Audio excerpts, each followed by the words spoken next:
রাধে রাধে সবাইকে। আর আজ ছিল বৃহস্পতিবার, আর সকাল থেকে উঠে দেখছি হালকা হালকা রোদও বেরিয়েছে।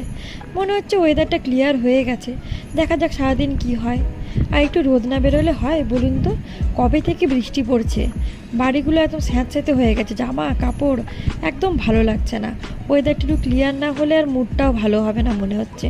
দেখা যাক সারাদিন কি হয়। এই সকালবেলা বাবুকে ঘুম থেকে তুলেছি, এই যে ঘুম আর কাটছে না, ল্যাদ খেয়েই যাচ্ছে। আমরা যে কি কথা বলছি সব শুয়ে শুয়ে শুনছে আর হজম করছে। ও শুয়ে আছে দেখে ওই ফাঁকে আমি ভাবলাম যাই একটু ওই ব্রেকফাস্টটা রেডি করে নিই। তো আজকে আমি ওকে খাওয়াচ্ছি ওটস আর একটু ন্যান, গরম জলে গুলিয়ে নেব। ওর এখনও দাঁত ওঠেনি, শুধু নিচে দুটো দাঁত উঠেছে, তাই আমি ওকে এখনও ডাস্ট করেই খাওয়াই। বাকি দাঁতগুলো উঠলে তখন আমি ভালো করে খাওয়াবো। তো এখন খেতে বসালেই তো এখন আধ ঘন্টার গল্প, গল্প বলো, টিভি দেখাও। তো এই ওকে খাওয়ানো শুরু করব।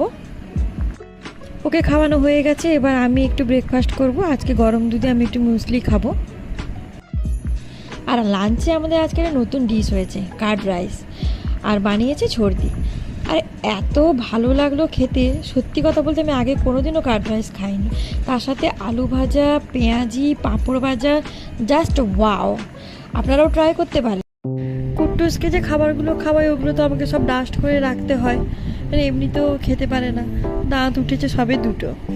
তো সেই কারণে এখন টাইম পেয়েছি একটু ডাস্ট করে নিই। এখন একটু মুড়ি গুঁড়ো করছি, তারপরে একটু কর্নফ্লেক্স করব, একটু ওটস করব। আর বাকি খাবারগুলো আর ডাস্ট করতে হয় না, যেমন সুজি, ওটা তো আর ডাস্ট করার কোনো ব্যাপার নেই। আর সাথেই মাঝে মাঝে ছাতুও খাওয়াই, তো ওগুলো তো আমি জলে গুলিয়ে খাইয়ে নিতে পারি। তো ওগুলো আর ডাস্ট করছি না, বাকিগুলো কয়েকটু ডাস্ট করে রাখতে হয় আমাকে। ওগুলো একটু করে রাখি, কারণ উঠলেই তো ওকে আবার এখন খাওয়াতে হবে। আর এত কাজের চাপে ওগুলো করার টাইমও হয় না। এখন একটু ঘুমোচ্ছে, ফাঁকা পেয়েছি, তাই ভাবলাম এই ফাঁকে এগুলো একটু করেও নিই।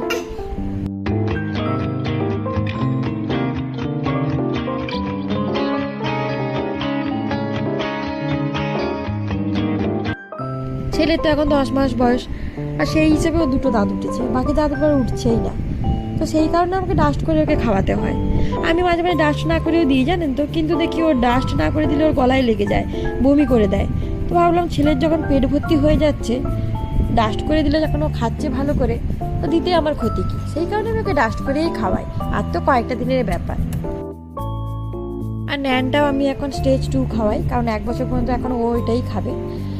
তো ওইটাকেও কেটে আমি একটা কৌটোর মধ্যে ঢুকিয়ে রাখলাম, যখন ও খাবে তখন কৌটো থেকে খাবার সাথে ন্যান বের করে গরম জলে গুলে ওকে খাইয়ে দেবো।